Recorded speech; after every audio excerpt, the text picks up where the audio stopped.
맡은 김혜정 목사입니다. 오늘 저는 이제 네 분의 귀한 여신분들과 함께 이제 집담회를 진행하려고 하는데요.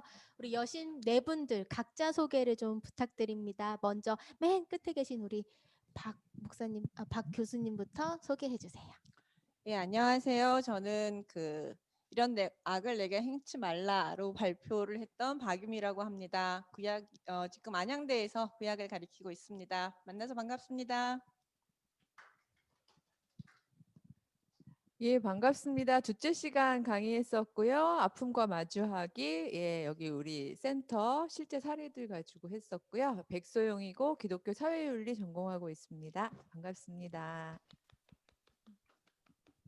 네, 안녕하세요. 세 번째, 이제는 말해야 한다. 아동 성폭력, 교회 내 성폭력 여러 가지 강의한 구미정입니다. 대학에서 기독교 문화, 윤리 강의하고 있습니다. 네, 안녕하세요. 저는 오현선이라고 합니다. 다음 주에 예배 드릴 때 함께 참여할 사람이고요. 그냥 닉네임은 프리다. 나는 자유를 좋아합니다. I am free. 그거에 이제 영어와 한국말 같이 합해서 프리다. 이렇게 불러주시면 되겠습니다. 공간 엘리사벳 대표로 활동하고 있습니다. 네, 굉장히 각자의 분야에서 뛰어나신 여신분들과 이제 이야기를 좀 나누고자 하는데요. 내용은 무겁지만 우리가 이야기하는 건 너무 무겁지 않았으면 좋겠습니다. 그래서 교회 내 성폭력에 대해서 지금부터 이야기를 해보려고 하는데요. 제가 먼저 세 분의 강의를 잘 들었어요. 그런데 이제 교회 내의 성폭력이 사실은 신자유주의 가부장제의 병폐가 성폭력, 그것도 구조, 권력 구조 안에서 최하위 계층인 여성 혹은 아동, 여성, 아동 성폭력으로 이어진다라는 것을 좀 깨달음을 얻었는데요. 그러면 성폭력의 근원 원인이 신자유주의 가부장제라는 구조에 있다고 하면 구조의 문제도 우리가 좀 해결해야 되지 않을까라는 생각이 들 것 같았습니다. 그런데 나라는 개인이 구조 앞에 섰을 때 너무나도 작아 보이고 나는 정말 마음이 있어서 공부를 하고 듣고 있지만 내가 무엇을 이 구조 앞에서 할 수 있을까라는 고민이 좀 들을 것 같아서 각자 많이 공부하신 분들께 좀 이론적인 내용보다는 우리가 현실상에서 바로 실천할 수 있는 내용을 좀 아이디어나 했으면 좋겠다라는 것이 있으면 이 시간 이야기를 좀 해주셨으면 좋겠습니다. 네. 있으신가요? 좀 너무 어렵나요? 학번 순으로 가죠. 학번 순이요?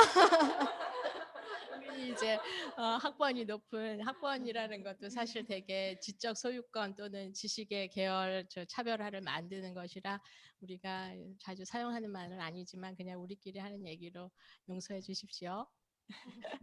예, 저는 이제 신자유주의나 또 가부장 문화, 가부장제 그 두 가지의 공통점은 존재들을 서열화한다. 신자유주의는 경제, 재화, 흔히 말하는 돈으로 사람을 서열화하는 것이고 또 우리 가부장제라고 하는 것은 실제로 젠더 권력으로 사람을 서열화하는 것이기 때문에 이 두 가지가 관통하면서 굉장히 다층적이고 다양한 차별과 가해, 피해 양상이 지속적으로 드러나고 그 과정에서 가장 잔혹하고 끔찍한 것이 이 두 가지가 교차하는 지점에서 가난한 약자, 가난한 여성, 가난한 아동들을 그거보다 약간 층위적으로 우위에 있는 사람들이, 우위를 점하고 있는 사람들이 성폭력을 가하고 생존권 폭력을 가해서 먹고 사는 문제를 흔들고 또 개인의 존재를 성적으로 유린하는 이러한 폭력이 어떻게 보면은 이 천박한 신자유주의와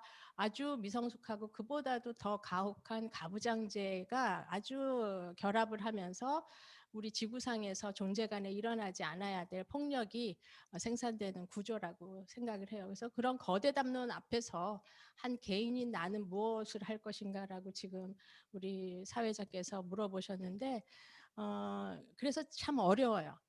어렵기 때문에 저는 그걸 너무 거대담론하고 내가 저항한다 이렇게 생각하지 말고 나를 위계화하고 서열화하고 있는 것을 한번 이렇게 적어봤으면 좋겠어요. 자기 종이에다가 자기를 둘러싸고 나를 좀 억압하고 나를 좀 위계화해서 나를 누르고 있는 게 뭐지? 거기에서부터 제일 쉬운 것부터 하나씩 걷어내는 연습을 좀 하면 어떻겠나 싶어요. 오, 네. 역시 그래서 배우신 분. 하나를 어, 하나를 걷어내면 그 다음 거에 또 탄력을 받을 수 있어요. 음. 그래서 너무 거대한 가부장제 싸워야지 나는 신자유주의에 투쟁할 거야 이게 아니고 나를 억압하는 때로는 농담인지 진담인지 알 수 없는 동료의 농담으로부터 그게 기분 나쁘면 그거로부터 자기의 언어를 자유롭게 저항 이러지 않아도 돼요. 나는 그게 좀 불편해. 나는 좀 힘들어. 다르게 표현해 줄래? 이렇게 얘기하면서 시작하면 의외로 그 안에 있는 참된 내성, 인성이 깨어나면서 우리의 대화를 향해서 열 수도 있다고 생각해요. 예, 그렇게 드릴 수 있어요. 제가 반성하는 네. 의미에서 제 학번을 밝히지 않고 예. 두 번째로 치고 나가겠습니다. 예. 서열화를 막기 위하여. 네. 아니 왜냐하면 선생님이 말씀해주신 내용하고 연결이 좀 될 것 같은데 저도 그때 이제 아픔과 맞이하기에 가장 첫 번째 단계로서 이제 나를 들여다보는 글쓰기를 해보자는 이야기를 했었는데 네. 연결이 되는 부분이 있는 것 같아서요. 저는 그냥 제 이야기를 좀 나누자면 대학교 2학년 때 청년 심리학이라는 과목을 들었었어요. 근데 한 사람을 정해서 그 사람이 뭐가 제일 아픈지를 깊게 들여다보고 그 아픔을 정확하게 기술하고 원인을 한번 차근차근 심층 면접을 통해서 하나씩 이렇게 뭐 실타래 풀듯이 풀어나가 보는 그 한 학기 과제를 이제 하라고 하셨는데 제가 선생님께 여쭤봤거든요. 나를 해도 되냐고? 왜냐하면 내가 가장 친한 존재가 나인 것 같아서 그랬더니 객관성을 그러니까 말하자면 거리두기라는 것을 가능하게 해줄 수 있다면 해봐라. 그래서 한 학기 동안 정말 치열하게 해봤는데요. 어마어마한 치유 과정이 저한테는 있었거든요. 예, 그래서 저를 진짜로 바라볼 수 있었고 덮어두었던 것들을 볼 수 있었고 그다음에 그 원인들을 찾아가면서 말씀해 주셨듯이 거대 담론 그러니까 말하자면 가부장제든 신자유주의 제도든 여러 가지가 물론 만들어낸 그 부산물들이 나에게 중첩적으로 와서 또 이제 크리스찬들의 경우에는 여기에 또 이제 신앙적으로 가부장적인 신앙 담론이 네. 함께 오게 되면서 정말 이 삼중으로 이렇게 오면서 우리에게 있었던 그 원인들을 이렇게 하나씩 거꾸로 찾아가니까 오히려 싸울 힘이 생기더라고요. 그러니까 정말 큰 산을 이렇게 보고 있으면 저렇게 큰 제도랑 내가 어떻게 싸우지 싶었는데 시작을 나로부터 했더니 그리고 야금야금 가봤더니 그 끝에 그 큰 게 있었네?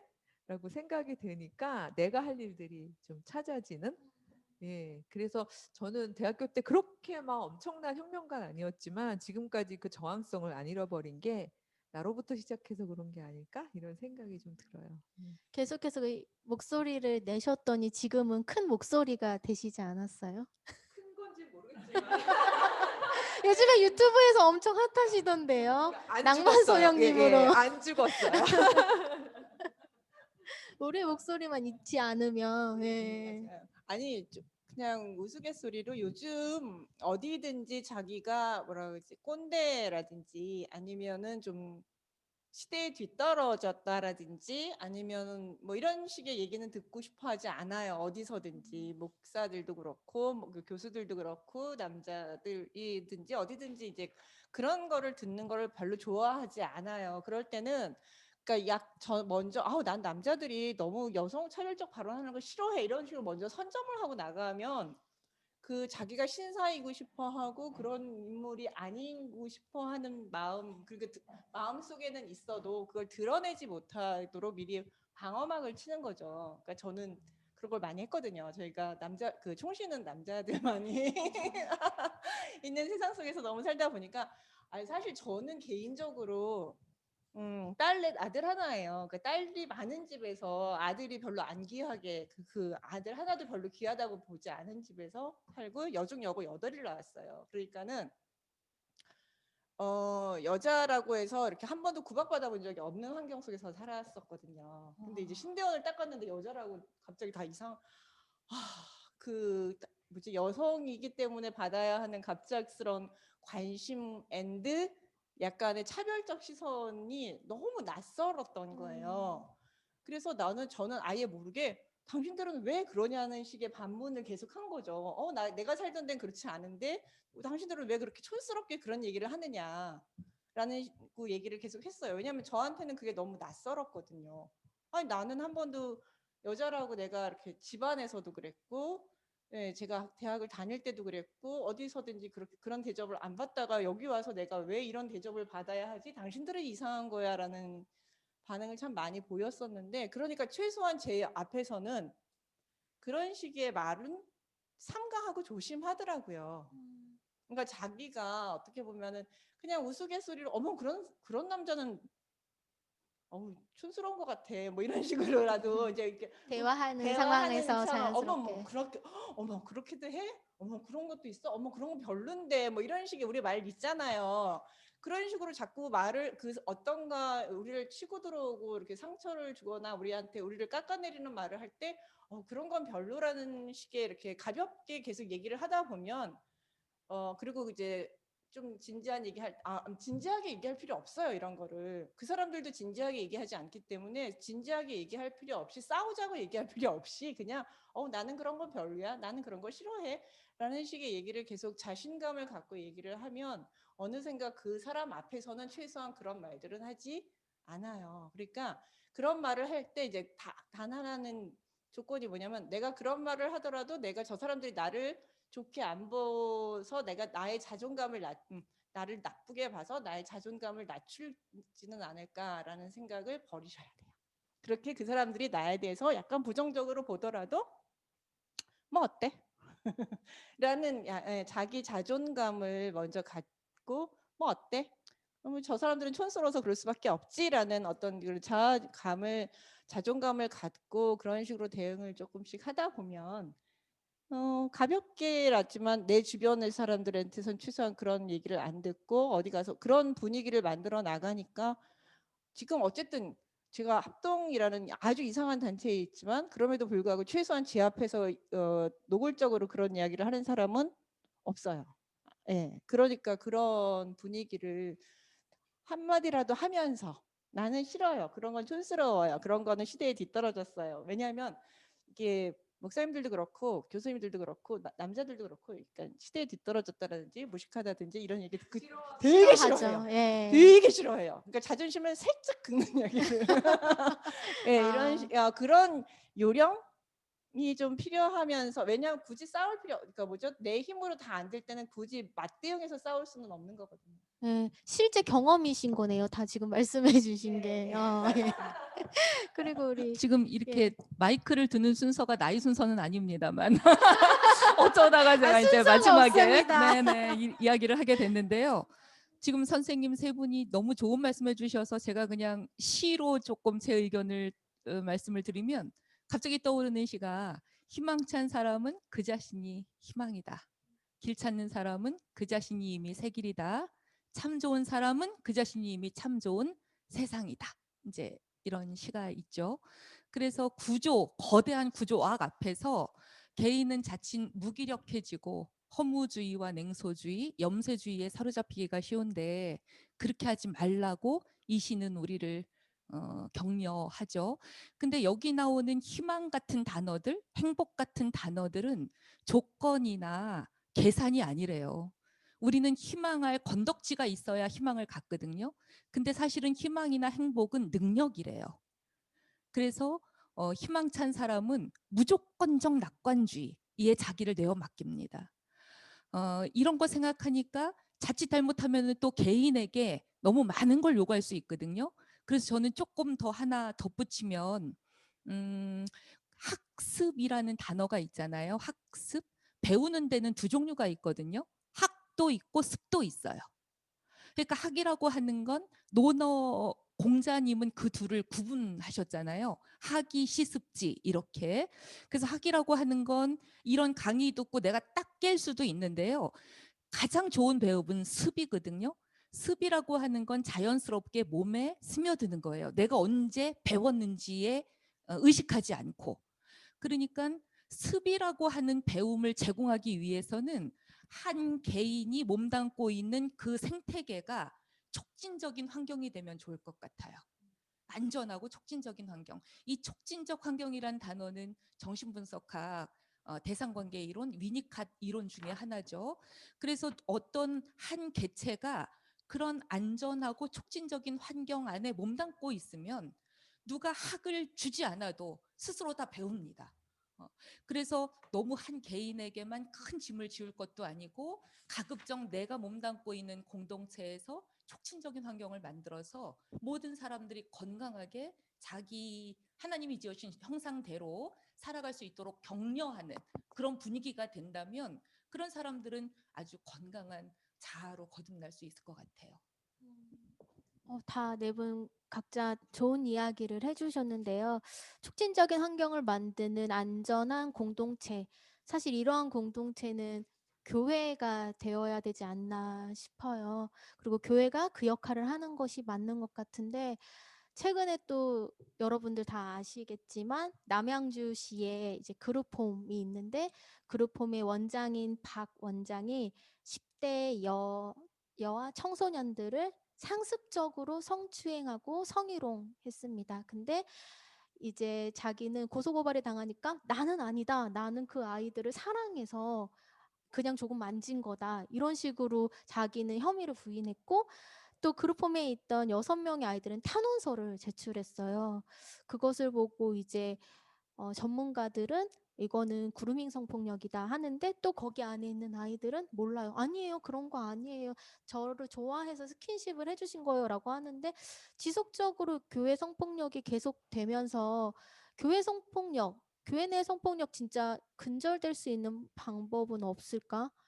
교회의 카르텔은 어떻게 없어질 수 있을까라는 고민이 좀 들어요. 또 저는 목사이기 때문에 교회 안에서의 그러한 것들을 좀 접하기도 하고 직접 경험도 하거든요. 그래서 가끔은 좀 절망도 하게 되는데 여기에서 조금 그 질문들을 나눠보고 교회 내의 성폭력 근절할 수 있는 방법은 없을까? 그리고 교회 내에서 스스로의 자정 능력을 가지려면 어떻게 해야 할까? 이것을 좀 여성들의 목소리를 좀 들어보고 싶습니다. 예. 혹시 30대 목사님은 생각해 보신 거 있으세요? 여기도 안전한 공간이라고 생각하고 네네. 가끔은 그냥 교회를 나가고 싶어요. 내가 목사가 왜 됐지? 내가 여기까지 온 게 잘한 일인가? 나는 행복하게 목회를 하고 있나? 이런 고민이 좀 들어서 사실 저의 질문과 저의 그 궁금증 여기서 오면 해답이 있을 것 같은데 하는 바람으로 던져본 질문입니다. 예, 그 사실 저는 그냥 역으로 질문을 드렸던 이유가, 그러니까 이게 사실 구조적인 문제이긴 한데 더 슬픈 건 뭔가 하면요, 이게 30대, 40대를 이제 거치면서 이런 문제를 계속 접하고 괴로워하다가요, 45세를 넘어가니까 이렇게 나이를 오픈하셔서 그 45세를 넘어가니까 그 위협이 없더라고요. 예, 무슨 말씀이신지 아시죠? 예, 그래서 제가 그 위협이 없다는 거는 거기에 이 남성들이 예, 더 이상 저 더 여자로 안 이상 보는 거죠. 예, 그러니까 추gun되지 않는 거죠. 그러니까 그러니까 이거 저는 이제 교회만이 아니라 교회 그루밍 성폭력은 이제 제가 별도로 띄어서 얘기하겠습니다만 네네. 택시를 타도 안전하고, 예, 그러니까 아니 그 새로운 경험이신 듯. 아니 혼자서만 그런 경험을 가지신 거는 그래요? 아니신가요? 저만 그런 거예요? 저 보편적으로 전 매우 맞다고 예, 편해져요. 그러니까 특히 50이 넘어가게 되면 저는 왜냐면 이걸 느낀 게 나는 작년에 50 훨씬 넘고도 어디를 여행을 갔는데 이쪽이 매력적이에요. 딴 남자가 그것도 다른 나라 남자야. 백인 남자가 명함을 주면서 말을 걸고 네. 아니 이거 나이랑 상관없어요. 그렇군요. 이것도 이건 네. 예외 케이스로 매력도인가요? 예외. 그러니까 이거 성폭력은 뭐 정말 생애 전반이라 저는 그래서 저는 성폭력으로 가게 되면 근데 저는 이 구조가 가져오는, 그러니까 저는 젊은 여성들에 대한 특히 교회, 이렇게 얘기해서 죄송하지만 왜 교회의 모든 권력형 성폭력에 가장 집중해 있는 분들이 나이 많으신 목사님 남자분들이라는 이 세 중첩점이 있잖아요. 네. 근데 그거를 놓고서 얘기를 하면서 여기 접근을 하려고 했더니 첫 반에 무너졌어요. 그러니까 이거는 그냥 제가 매력이 없는 걸로 이제 하기로 하고 아니 근데 근데 아니 왜냐하면 제가 여기서 얘기한 바로 아까 그 학생들이 얘기한 이거는요 교수님 저기 이거는 우리 목사님이 저희를 잘못 성폭력한 게 아니라 예뻐해 주신 네. 거요라고 얘기를 했다 그랬잖아요. 그러니까 그루밍 성폭력의 가장 그 어려운 지점이 바로 그거거든요. 왜냐면 관계가 먼저 있었던 거예요.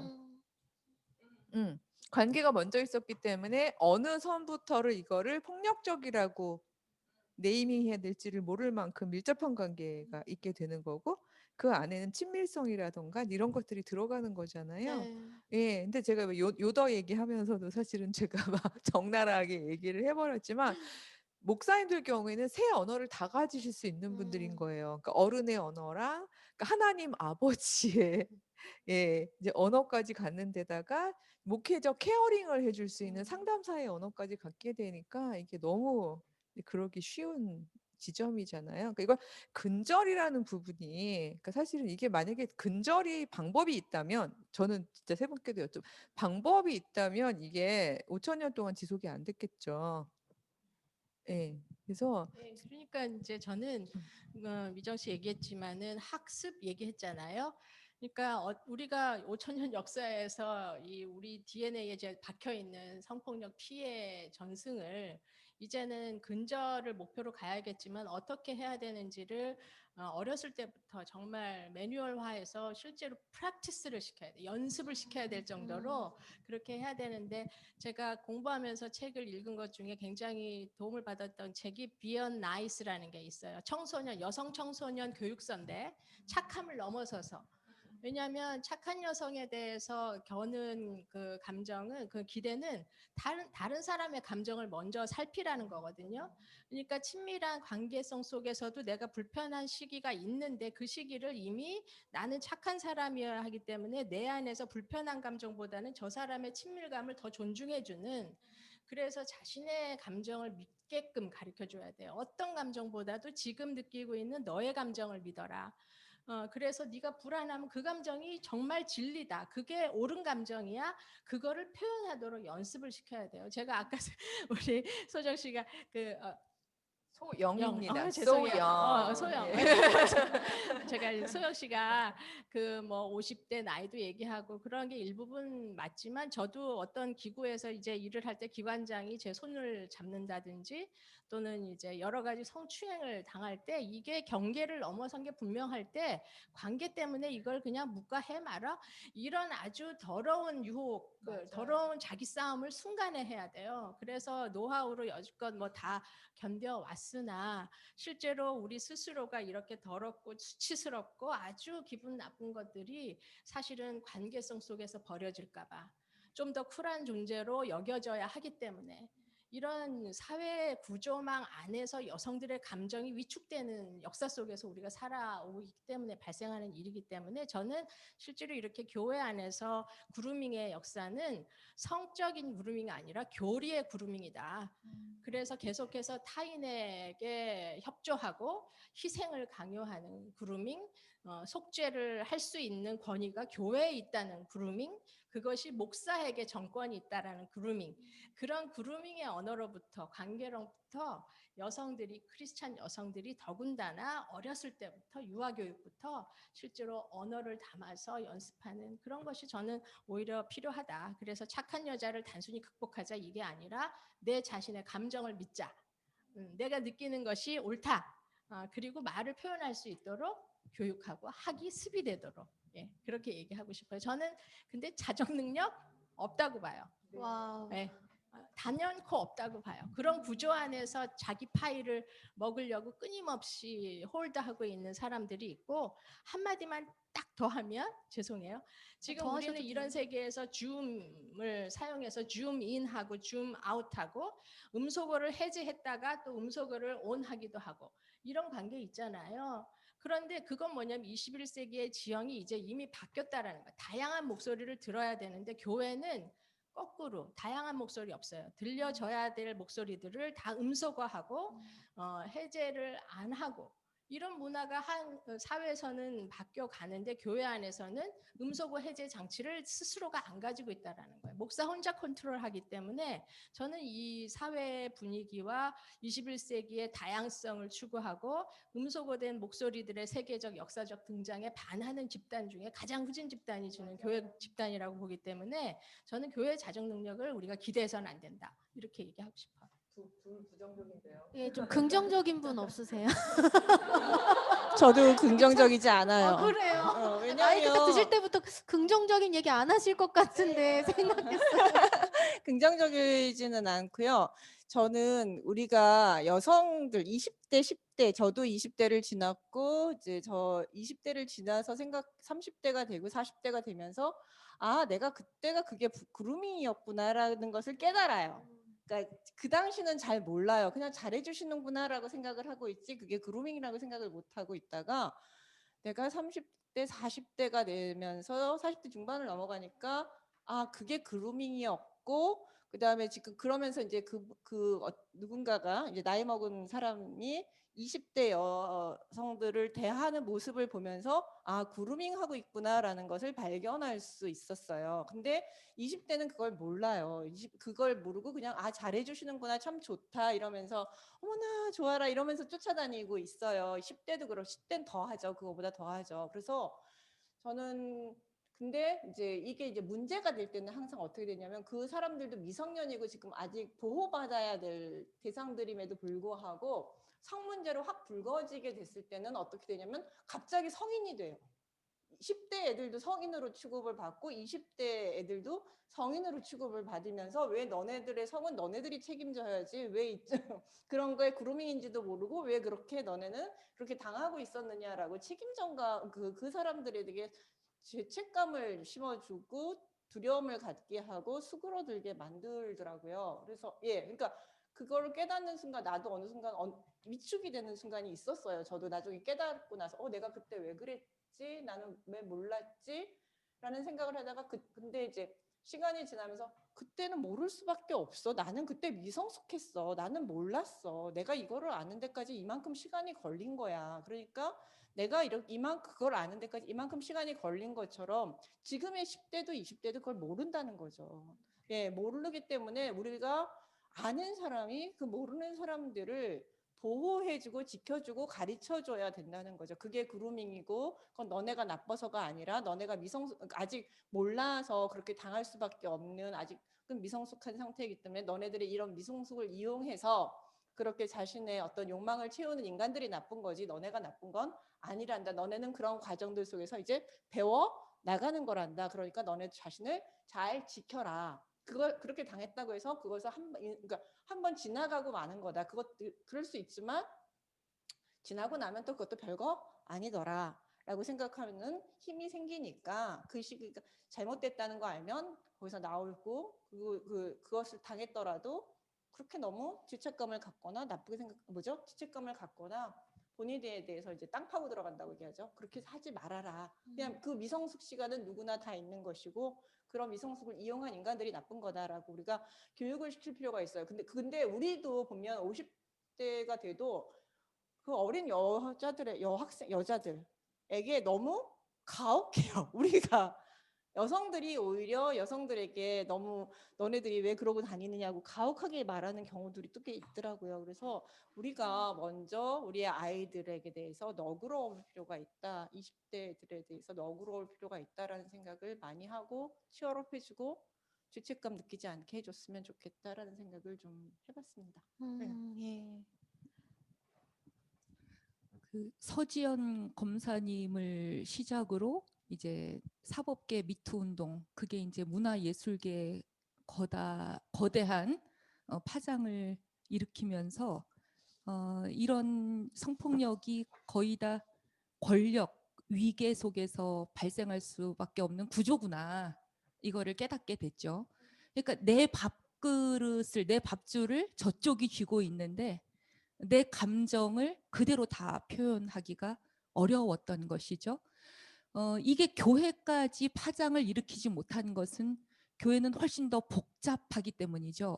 왜냐하면 폭력이 권력이다. 권위 때문에 이렇게 된다.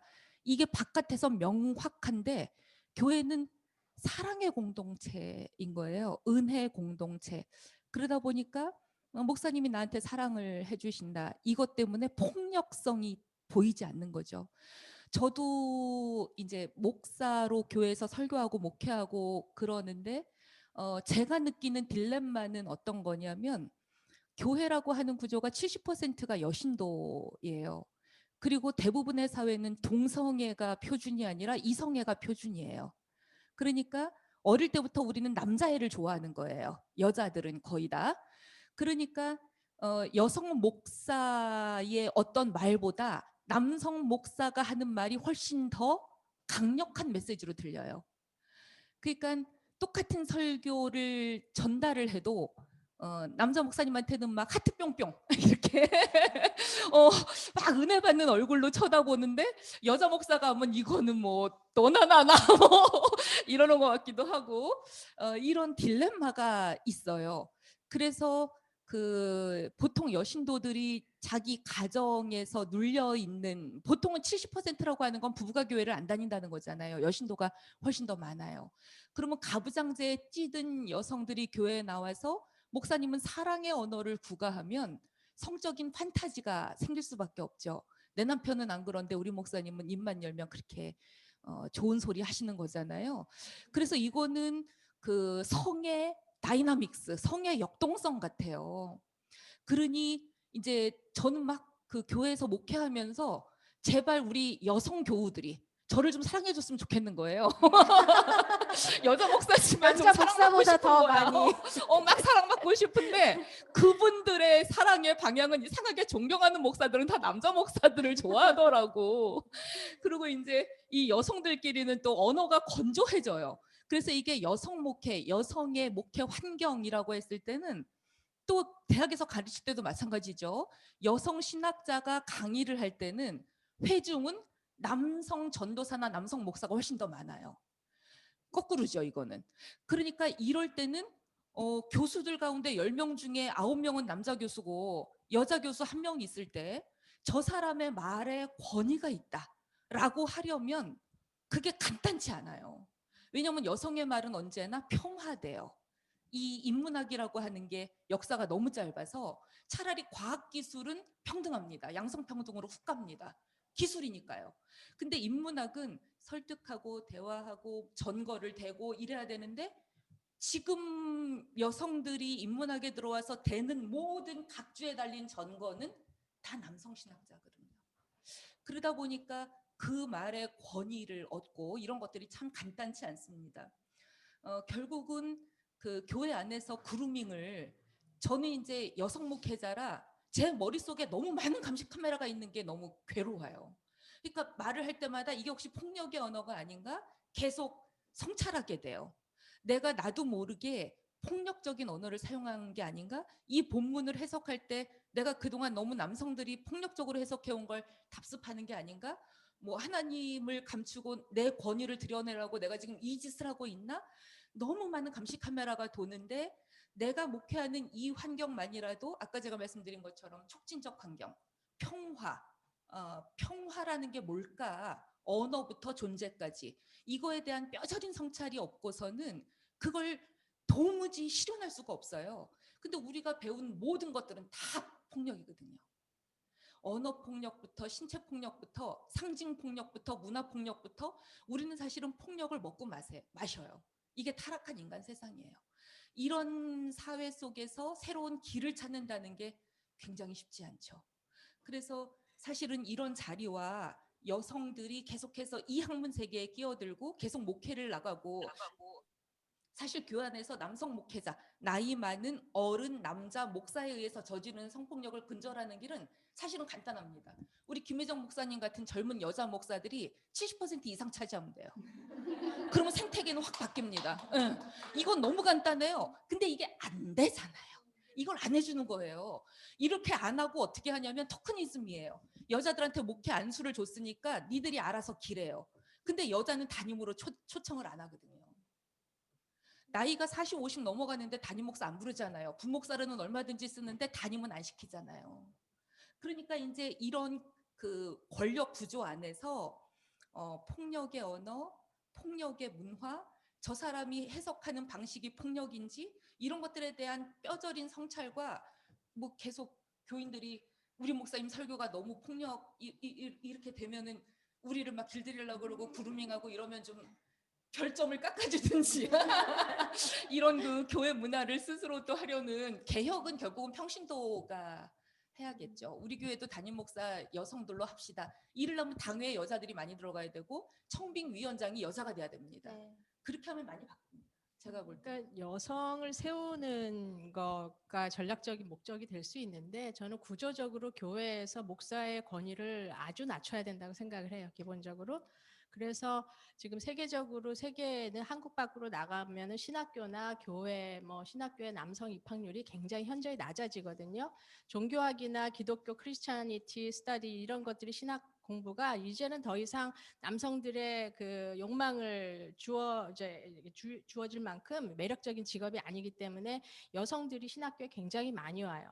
그래서 여성으로 점유해서 교회가 변한다라는 것 우리가 가보지 않은 교회이기 때문에 희망을 갖지만 실제로 우리 개신교 안에서 가톨릭의 그 보수성이나 타락성을 깨고 개신교가 있지만 개신교가 여전히 예배 중심의 말씀이 중심했고 그 말씀은 목회자들이 홀드하고 있는 그 가지고 있는 상황에서는 목사 의존적으로 갈 수밖에 없고 그것이 여성으로 바뀐다고 저는 달라질 거라는 희망은 사실은 별로 없어요. 가부장제 안에서 길들여진 사람들이 재생산을 여전히 하고 있기 때문에 저는 구조적으로 평신도 설교자가 나와야 된다고 보고 말씀을 독점하는 이 구조 자체를 저는 반대해요.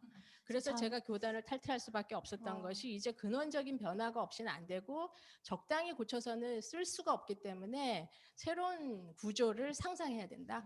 그러니까 자정작용이 안 된다는 거는 넷이 다 지금 동의를 한 것 네. 같아서 그러니까 결국은 그 안에 이렇게 뭐라 그러죠? 정화시킬 수 있는 약품 같은 것들 이렇게 툭툭 들어가야 네. 되는데 나와서 하고 계시고 저 여기 평신도 설교가 오셔요. 예, 평신도 설교가 안에서도 해보고 네. 그러니까 이런 그러니까 어떻게 말하면 그런 요소가 되는 구멍들이 그 거대한 구조 속에서 이렇게 팡팡 뚫리는 수밖에 없겠네요. 그러니까 제가 지금 있는 교회가 40년 동안 어른 남성 목사님이 계속 했던 교회, 그러니까 한 목사님만 경험했는데 이제 제가 담임으로 가게 됐어요. 그리고 제가 그 실험적으로 이분들을 계속 노예로 있는 거거든요, 사실은. 그래서 이걸 좀 어떻게 구조를 바꿀까 해갖고 이제 시도한 몇 가지 중에 가장 대표적인 건 스토를 제가 공동 제작을 했어요. 제 손으로 바느질하고 막 붙여가지고. 그래서 예배 순서 맡은 모든 사람은 똑같은 스토를 착용합니다. 목사부터 평신도까지. 그 다음에 대표 기도가 없었어요, 이 교회가. 그래서 이제 대표 기도를 맡기고 예배의 부름. 우리 교회는 숫자가 너무나 작지만 적어도 예배에 주체적으로 참여하는 사람이 6명이 됩니다. 그 다음에 공동 축도하고요. 목사만 축도권이 있는 게 아니라 다 같이 축복을 할 수 있다 이래서 근데 이제 안 깨지는 게 설교권인 거예요. 그래서 제가 시도를 한 게 그 지난 종교개혁 주일부터 평신도 설교를 드디어 시작했어요. 그래서 평신도들한테 이제 1년에 5주가 있는 다른 무조건 평신도가 하는 날로 해서 순서 다 정하고 그렇게 이제 하나하나 이른바 민주, 참여 그리고 이게 종교라고 하는 건 만인사제고 우리 특히 개신교가 만인사제고 성서는 인간을 주인으로 세우는 책이어서요. 노예 생활 그만하고 다 주인이 되는 이거를 그러니까 교회의 목적은 목사 없는 교회 되면 제일 좋은 거잖아요. 당신들이 어디 가서든지 예배를 인도하고 다 이렇게 할 수 있으면 너무 좋은 거잖아요. 그래서 그거를 지금 계속 이제 훈련을 한 1년째 지금 하고 있습니다. 부임하고. 그래도 여성 목사가 있으니 가능한 얘기네요. 저는 그냥 저는 이걸 보면서 한 가지 생각만 했어요. 이건 경찰서 가야 해. 경찰서. 네, 저는 교회와 그 노회 총회 안 믿어요. 그냥 경찰서에 신고해 버려서 그냥 목사 잡아가게 만들면 이거 몇 번 계속 잡혀가면 저는 자정된다고 생각을 해요. 그러니까 교회 안에서의 그 자정을 저는 내부 자정은 저는 불가능하다고 생각해서 경찰서로 가야 된다라는 것이 저는 저의 입장이에요. 명확한. 저는 교회 목사고요. 전 교회를 다니고 있습니다. 또 심지어 제가 맡은 양들이 있습니다. 그래서 저는 교회에서 좀 희망을 찾아보고자 아마 줌 보시는 분들 중에도 저와 같은 마음이 계시리라 믿는데 조금 안타깝지만 그래도 또 희망이 있는 거는 그렇다고 아예 방법이 없는 건 또 아니니까요. 예. 계속 잡혀가면 목사님들도 무서워서 못 해요. 그거는 그래서 중요한 거예요. 신고하는 게 그래서 중요한 거예요. 그래서 다른 교단, 다른 교회에도 배워야 되고, 쟤는 이제 안수가 안 되던, 여성 안수 안 되던 때 이제 답답해서 다른 교단으로 가는 것도 상상을 못해서 미국으로 가서 미국 장로교에서 안수를 받았는데, 거기에서는 이런 성폭력 행위가 교회에서 폭력이나 가정폭력이나 이런 일이 접수가 목사에게 됐을 때 그걸 묵과하면 그 일이 어쨌든 계속 처음 묵과하면 두 번째 연동 행위가 나오게 되거든요. 그럼 그럴 적에 첫 번째 행동 때 목사가 어떤 지시와 어떤 행동을 했느냐에 따라서 교단이 이 목사를 처벌하게 돼 있어요.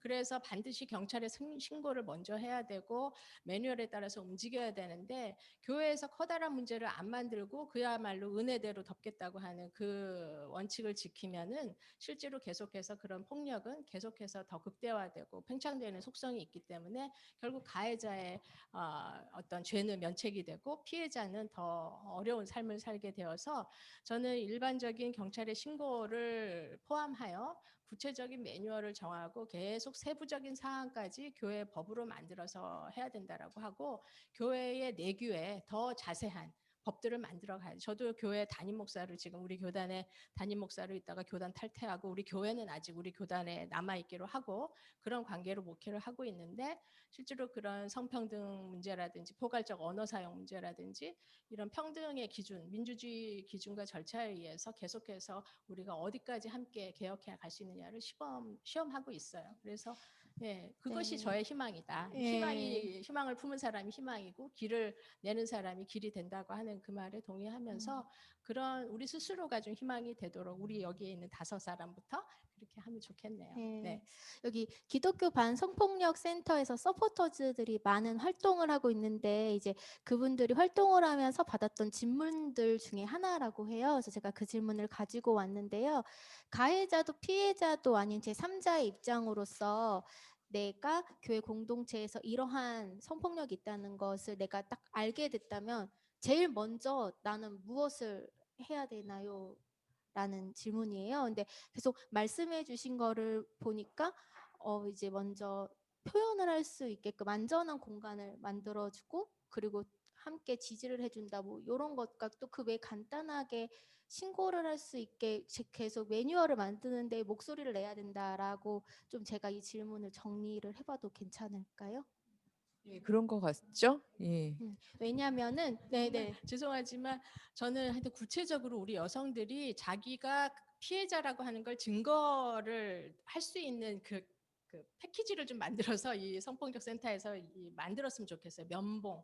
예를 들어서 뭐 그런 것도, 그러니까 누가 강제로 키스를 했다든지 내 가슴을 만졌다든지 하면 이 옷에 남은 그 사람의 DNA를 다 검출할 수 있는 방식이 있기 때문에 실제로 이제 면봉도 입술을 이렇게 해도 더럽다고 이렇게 문지르거나 씻지 말고 요대로 면봉을 꺼내서 일단은 이렇게 묻혀가지고 증거를 수집하고 그런 것들이 가해자의 행위를 나중에 다 법적으로 잡을 수 있는 증거가 되니까 그런 증거 행위로 수집될 수 있는 패키지를 좀 만드는 그런 운동도 시작을 했으면 좋겠고, 공감과 지지, 안전한 공동체 너무 중요하죠. 그러나 우리가 이제 지혜롭고 내가 피해자 피해 행동을 당했지만 더 이상 피해 입은 영혼으로 살지는 않겠다라고 하는 그런 의미에서 좀 더 우리가 구체적인 전략적인 실천들을 해나가고 지혜를 모았으면 좋겠어요.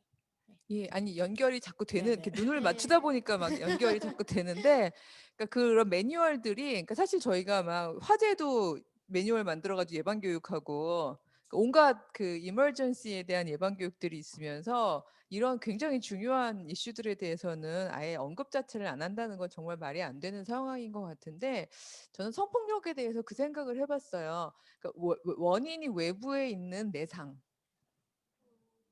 그러니까 그 말하자면 제가 가다가 길에서 누군가를 부딪혀서 여기에 피가 나면 이거는 외부의 원인이 있는 외상인데, 그 외상에 대해선 증거 수집을 할 때 저희가 감정이 들어가지 그러니까 말하자면 죄책감이라던가 아니면 불쾌감, 더러움, 내가 뭔가 잘못한 건가 이런 마음이 안 들어가잖아요. 오히려 이걸 어떻게든지 증거 보전을 하기 위해서 될 수 있는 대로 하다못해 차끼리 접촉을 해도. 근데 우리가 성폭력도 큰 폭력의 하나인데 여기에 성이 붙은 그거 하나만으로 우리가 가부장제 안에서 너무나 그러니까 말하자면 잘못된 습인 거죠.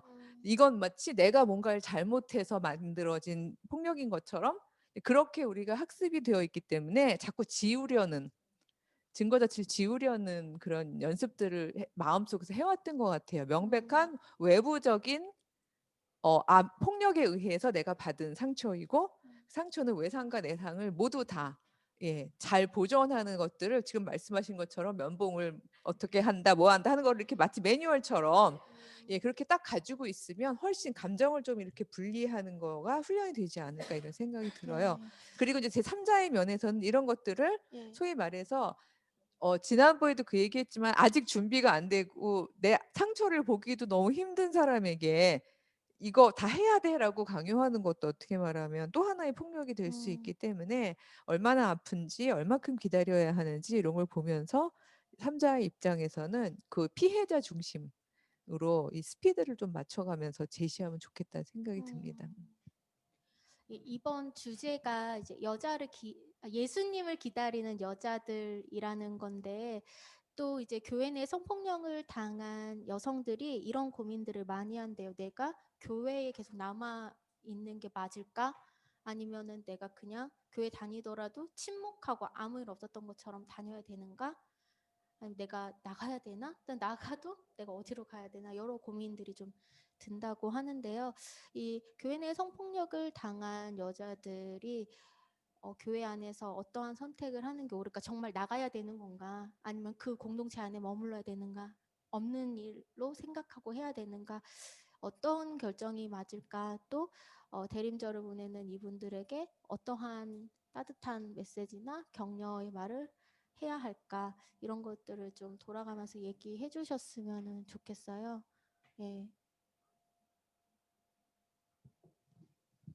제 생각에는 그 공동체의 분위기하고 관련이 될 것 같아요. 그러니까 그 공동체가 그 피해자를 지지해주는 공동체이고, 그래도 그 문제를 해결하기 위해서 애를 써주는 공동체이고, 그래도 그 피해자를 지지하고 위로해주고 함께 울어주고 함께 해줄 그 친구들이 있고 서포트가 있으면 저는 충분히 있는 게 좋다고 생각을 해요. 그 교회 공동체 안에 남아 있는 것이 왜냐하면 그런 사람들을 찾는 것은 참 쉽지는 않거든요. 그러니까 그래서 사람이 좋은 사람을 찾는 게 그렇게 쉬운 게 아니에요. 그래서 교회를 옮기는 것이 쉽지 않은 이유가 거기에 있죠. 저보러도 왜 맨날 합독에 거기 남아 있느냐라고 얘기하지만 그 교회는 왜 다니느냐고 얘기하는데 저한테는 아직도 제가 다니는 교회는 저를 지지하는 교회이기 때문에 제가 그냥 제 교회를 다니고 있거든요. 여러 가지 풍파를 겪더라도. 그렇기 때문에 자기를 지지해주는 공동체가 있고 자기를 위해 울어주는 사람들이 있으면 저는 남아서 거기서 힘을 얻는 게 필요하다, 힘을 얻을 수 있다고 생각을 해요. 그런데 그렇지 않은 경우, 2차 가해, 3차 가해를 가하는 경우에 있어서는 그렇게 너무 힘들게 거기에만 있을 필요는 굳이 없다라는 생각을 해요. 왜냐하면 자신을 지지해주는 사람들이 있는 곳이 또 있거든요. 제가 총신을 나서면 아무도 없을 것 같았는데 나서자마자 손 내밀어주는 곳이 있더라고요. 그거 좀 소개 좀 해주세요. 아, 나가도 어디를 가야 될지 몰라 하는 분들이 있을 수 있으니까 발견했던 곳이 어디신가요? 저는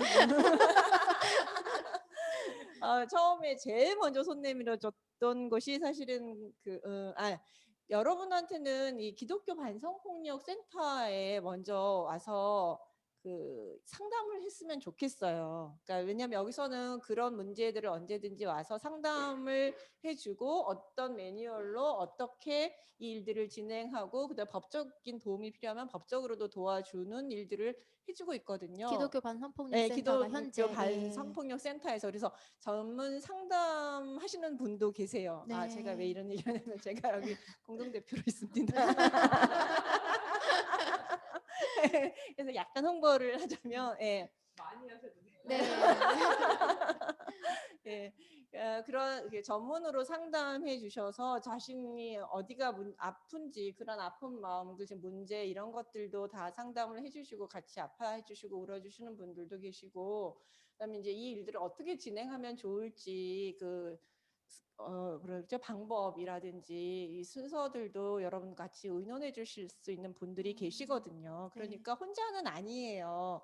그래서 혼자는 절대 아니기 때문에 이런 곳을 오셔서 연락하셔서 만나고 이야기하면서 그 방향들을 찾아 나갈 수 있어요. 그러니까 너무 힘들면 저는 나와서 이런 센터들을 찾고 의논하고 상담받고 법적 대응까지도 하면서 치유해 나가는 과정을 지나고 보면 또 새로운 공동체를 저는 얼마든지 만날 수 있다고 생각을 합니다. 네.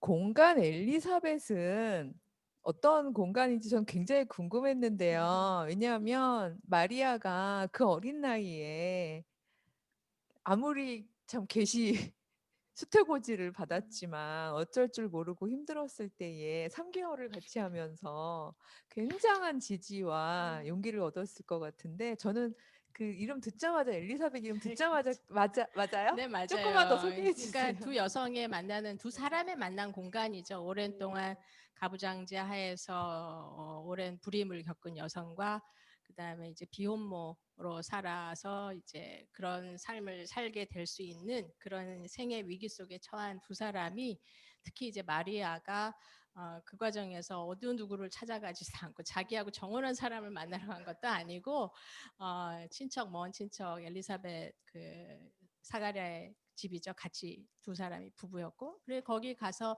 임신 초기에 3개월을 임신 이미 요한을 임신했던 6개월을 가진 임신한 사람이 임신 초기에 여성을 맞이한다라는 것은 구약 광야에서 정말 출애굽해서 이스라엘 백성이 함께 겪었던 그 환대의 정신을 가장 잘 전승하고 있는 엘리사벳이었던 거죠. 그래서 뭐 묻지도 말고 따지도 말고 보험 같은 이런 상황 그런 건 아니었겠지만 어쨌든 정말 환대와 묻지 않고 가장 생애 위기 속에서 있는 사람이 안심하고 갈 정도로 이미 엘리사벳에 대한 먼 신뢰가 있었던 거죠. 그 신뢰를 찾아서 갈 곳이 있다라는 것이 희망이고 그것이 예수 운동의 가장 기초가 되어야 된다고 봐요. 그래서 끊임없이 예수는 엘리사벳으로 태어났고 이미 수많은 사람들이 마리아가 또 예수의 전승이기도 하고 그러나 또 죽임을 당하고 또 살해당하고 또 다른 예수를 계속해서 우리는 대림절 기간에 기다리고 있지만 실제로 기다릴 예수가 아니라 이미 태어나고 살해당하고 있는 예수를 감싸는 공간이 필요하다.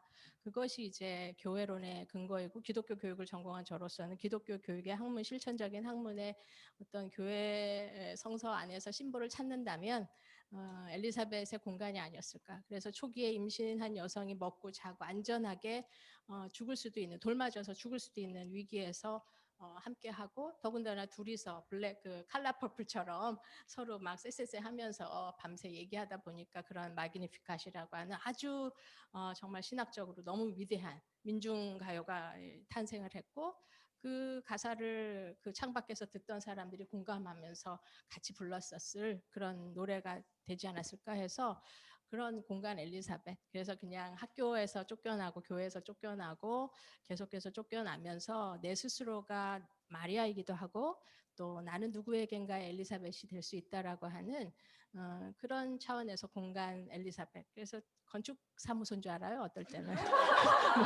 스페이스 거기 근데 뭐 서인님 그래서 엘리사벳 그 네, 공간은 네. 어떤 활동을 하는 곳인가요? 네, 그래서 그냥 저 개인적으로 무슨 NGO도 등록을 하지 않고 국가 돈 쓰는 것도 너무 통제가 많고 잡다한 게 많고 그래서 실제로 저희가 아주 신뢰해서 너 나 도와. 나 이제 잡 없어. 돈 없어. 한 달에 5만 원만 내. 그런 친구들한테 얘기하고 또 교회에다가도 이제 이런 나의 운동을 전체적으로 드러내고 돕지는 못하지만 그럴 수 있는 목회자들한테 당당하게 얘기해요. 굉장히 비굴하게 하지 않고 너 이거 도와야 된다.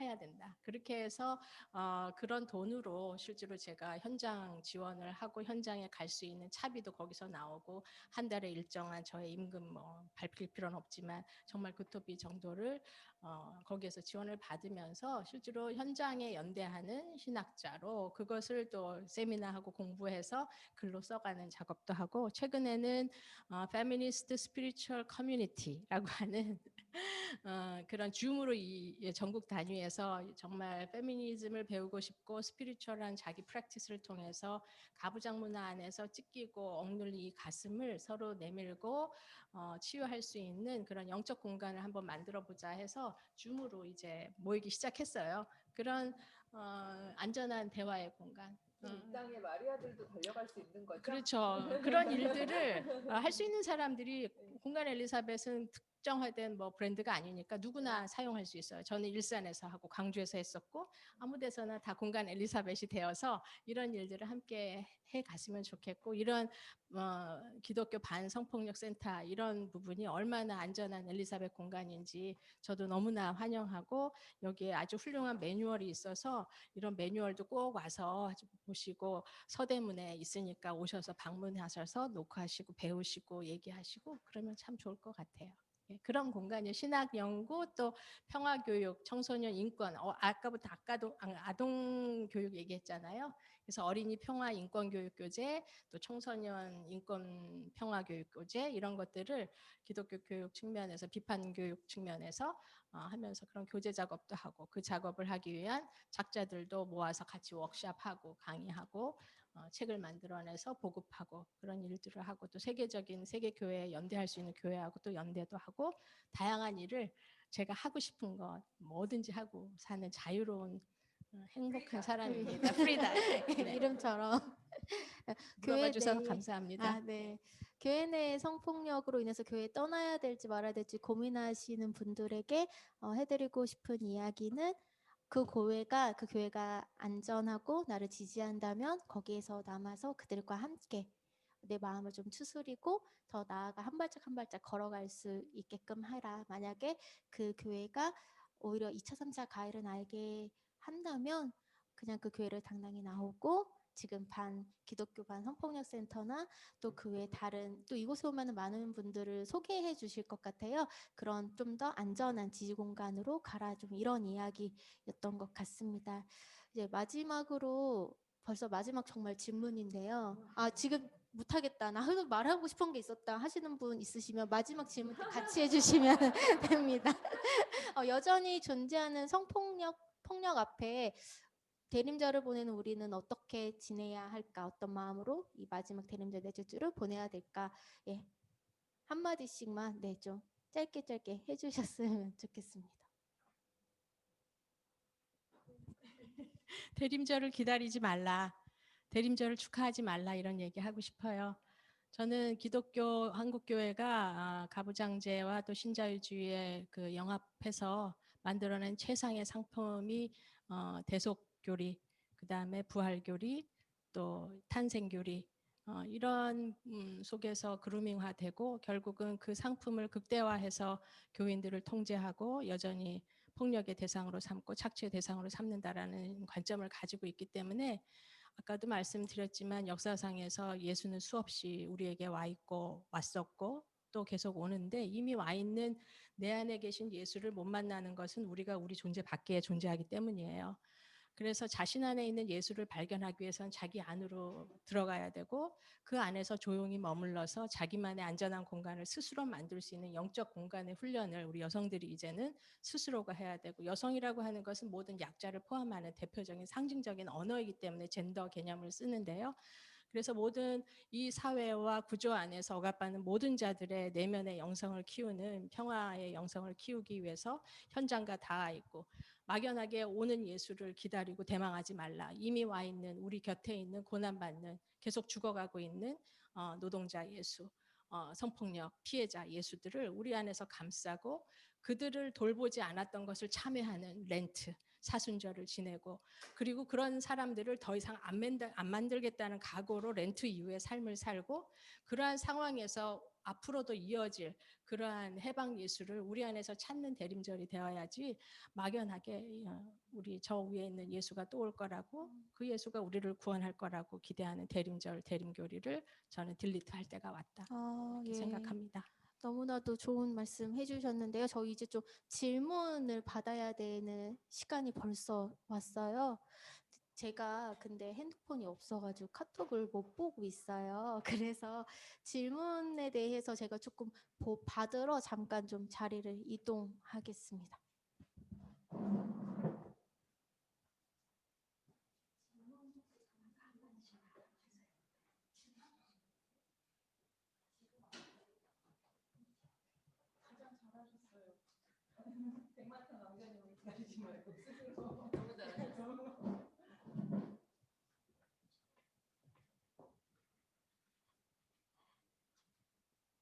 네, 지금 질문 혹시 있으신 분들은 실시간으로 또 올려주시면 저희가 그 오늘 이야기 나눴던 것들과 또 그 외의 질문들도 함께 좀 자유롭게 받고 이야기 나눴으면 좋겠습니다.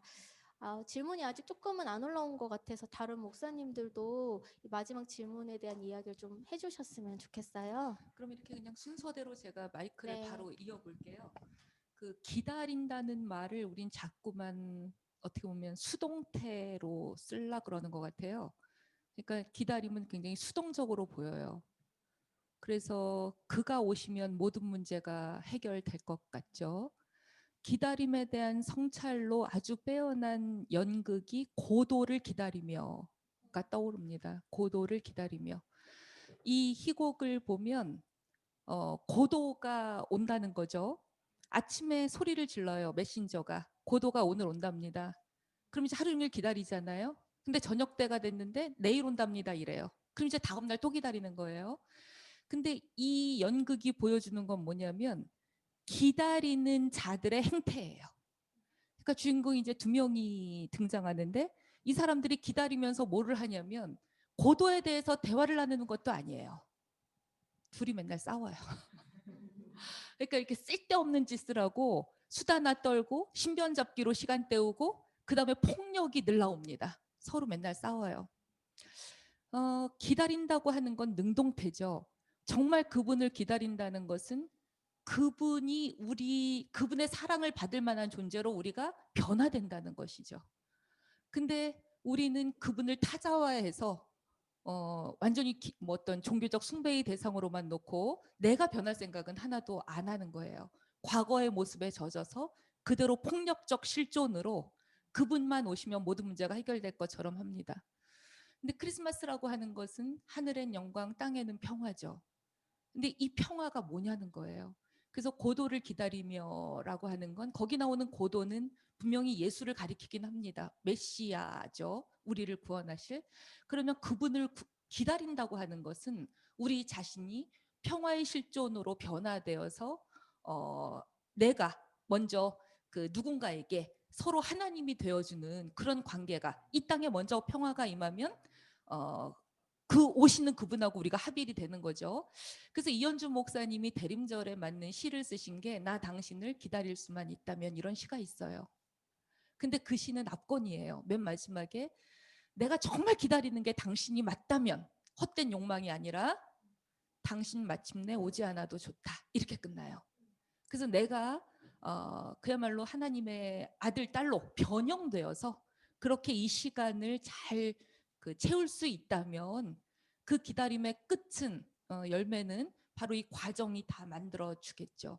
아마 오연선 선생님이 말씀하신 게 그런 이야기가 아닐까 또 제 나름대로 그렇게 이해해 봅니다. 순서대로 가겠습니다. 네. 근데 저는 2020년 그 대림절 묵상집을 단독 집필 하였습니다. 그래서 그 후로도 기다림이라는 제목으로 했는데요. 하필 그걸 집필하던 2개월 동안 정말 아팠어요. 한여름이었고 다른 모든 일정은 캔슬을 하고 그거 하나만 캔슬을 안 했었어요. 그냥 제 삶의 그 일종의 진짜 말 그대로 기다림이라는 키워드 하나를 놓고서 붙잡아 봤었는데 말씀하신 신학적인 입장들을 다 공감을 하면서 지금 제가 이렇게 줌에 참여하고 있는 분들을 지금 다 껐기 때문에 그러니까 이해를 그러니까 저는 이거 학문적인 부분이 아니라 이건 삶도 같이 연결이 되고 또 이 그 소위 말해 대속에 대한 그 이해를 막 잡고 씨름해 봤어야 하고 그 아까 이제 신학적인 교리적 그루밍 얘기도 해주셨었지만 이런 것들하고 함께 투쟁을 해봤어야지 얼른 쏙쏙 들어올 만한 이야기들을 짧게 짧게밖에 하실 시간이 없어서 이런 안타까움이 있고 그랬는데 그래서 그 후로더라고 표현했던 것은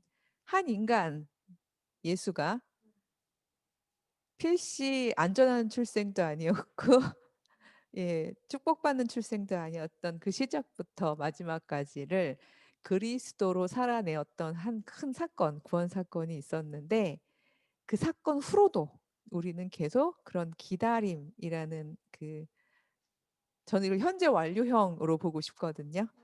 예, 그래서 이제 구약에서는 현재 완료형이 많이 사용이 되고 있으니까 그래서 아직 그 다 완성되진 않았지만 예수께서 이루신 그거를 우리가 우리 삶 안에서 계속해서 나도 나의 삶 속에서 계속 이루어가는 그래서 계속해서 살아내는 그런 삶을 사는 주체가 되는 그 기다림으로 이겨내면 어떨까라는 생각이 들고요.